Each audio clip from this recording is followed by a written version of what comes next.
morning. In today's passage, Jesus tells his disciples and all of us that you are the salt of the earth. Kayo ang asin ng sanlibutan. Anong ibig sabihin ng pagiging salt of the earth, asin ng sanlibutan? Kung pinag-usapan na ng pagkain, bakit hindi sinabi ni Jesus, kayo ang litsugas, kayo ang gulay, kayo ang broccoli, kayo ang cauliflower, no? Pero sabi niya, kayo ang asin ng mundo. Ba't di niya pinili yon? Pero asin ang pinili.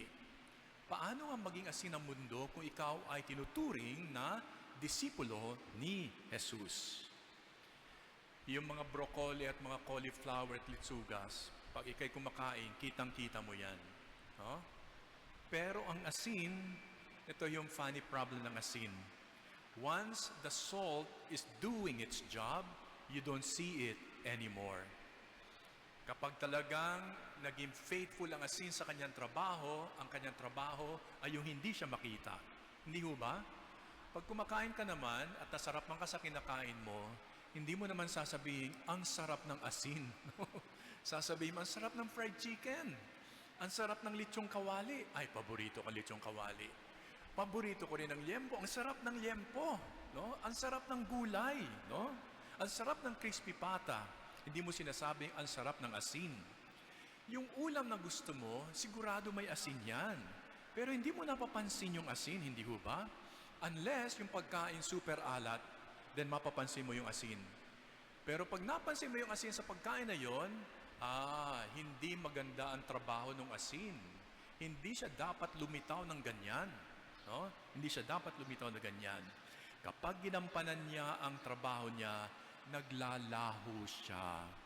He disappears doing his job. Humahalo siya sa pagkain at hindi siya sumisigaw, tingnan niyo ako, maalat ako. Natutunaw siya. Pumapasok sa pagkain hanggat hindi na siya mahiwalay sa pagkain. Nandyan siya sa pagkain, hindi para mangibabaw sa pagkain, kundi para mas lalong bigyan ng lasa ang pagkain na kanyang sinapian, na kanyang sinamahan. No? And then maglalaho na siya. Ganun yung asin. Yan yung uri ng alagad na gusto ni Jesus.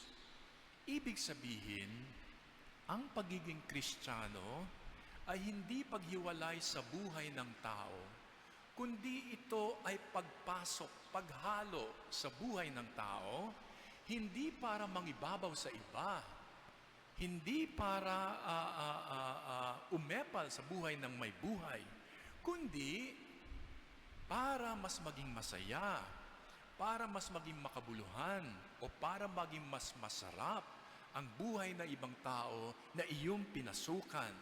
Bakit? Because bilang salt of the earth, dala-dala mo ang lasa ng pag-ibig, ang lasa ng paghahari ng ating Panginoong Jesus. Christian discipleship is not about standing apart in superiority, looking down on people, lecturing on people, or constantly reminding people how good or how holy we are. It is about entering people's lives, bringing to them the love that Christ gives, and then quietly making people's lives better as you disappear from view. No? Ganun pala yung pagiging salt of the earth. If you want to become an effective disciple of the Lord Jesus Christ, you vanish from view, but the influence of Jesus that you bring to their lives become palpable. Sa totoo lang, some people do not disappear like salt. Hindi ho ba? Sa buhay natin, may mga taong dumarating, hindi talaga sila nag-disappear. Minsan, ang ibang tao sa buhay natin ay parang sili, ang anghang ng dating, naiirata ka. Merong mga tao dumadating na parang suka, umaasim ang buhay mo. Meron din naman parang toyo, kapag humalo, nagkukulay toyo ang lahat, nadodominate niya ang buhay ng may buhay ng ibang tao. May mga ganyang tao, di ho ba? Very visible, very strong in our lives, and perhaps very memorable, but not in a good way. Pag alis nila sa buhay natin, then parang sinasabi mo, he did not bring out the best in me. I became worse after encountering that person. Hindi ganon ang pagiging asin. To become salt of the earth is to say like Saint John the Baptist, I must decrease and the Lord must increase. And because when I enter people's lives, the Lord's presence increases, people's lives also increase, no? With the presence of Jesus that I bring to them. You promote not yourself, but you promote the Lord Jesus Christ to other people. We disappear so that Christ will appear. And people's lives become better. Ganyan ho, di ba, ang mga buhay ng mga santo? They just do God's work quietly. Ang isang naalala ko po ay si Santa Teresita ng Lisieux, Saint Therese of Lisieux. Hindi naman siya naging misyonaryo na naglakbay sa iba't ibang sulok ng daigdig para magpahayag. Nanatili lang siya sa kumbento. Doon siya nanirahan habang buhay. At inamin niya sa kanyang sarili na yung pamumuhay sa kumbento, minsan may kapwa madre siya na mga nakakainis. Sabi nga niya, meron isang madring ito na pag nakikita pa lang niya, nauubusan na siya ng pasensya. No? Kumbento ito, sister, totoo ba yan? Huwag kang sasagot, sister. Baka makilala ang iyong kongregasyon, no? Yung makikita pa lang na yung kapwa madre na sabi ni Saint Therese of Lisieux, nawawala na siya ng pasensya, nag-iinit ng kanyang pakiramdam. Pero anong ginawa ni Santa Teresita? Doon sa taong yon, mas ngumiti siya. Mas nakikinig siya at nakikipagkwentuhan. Mas naging mabait siya sa kapatid niyang madre na yon. Hindi niya kinompronta, hindi niya inaway, hindi niya kinorek. Tahimik lamang siyang nagpakita ng pag-ibig. She disappeared into love.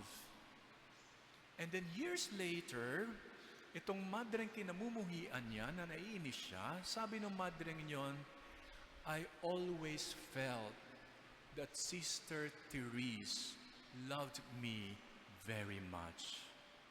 O, di ba? Ha? Ganun ang pagiging asin. No?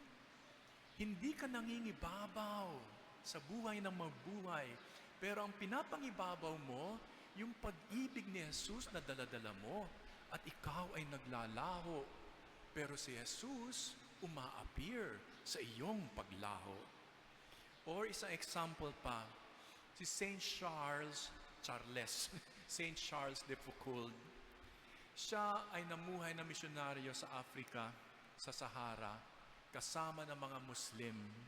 Hindi siya nag-convert ng mga Muslim. In fact, halos wala siya na-convert. Pero ang ginawa ni Saint Charles de Foucauld, nakipamuhay kasama ng mga Muslim na mahihirap. Inaral ang kanilang wika at natutong magsalita ng wika nila. Tumulong siya at nagkalinga sa mga may sakit at tumulong lalo sa mga may hirap.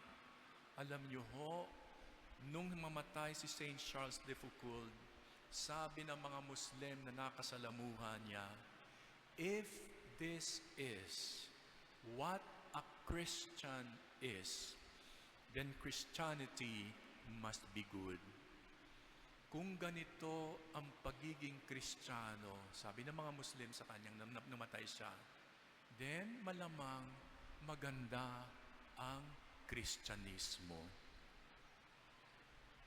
O pwede rin niya ma-apply sa pang-araw na buhay bilang salt of the earth. Halimbawa sa opisina. Isipin niyo lamang ho, halimbawa sa opisina kung saan puro reklamo ang maririnig, malakas ang tsismisan, negatibo ang lahat, malakas ang siraan.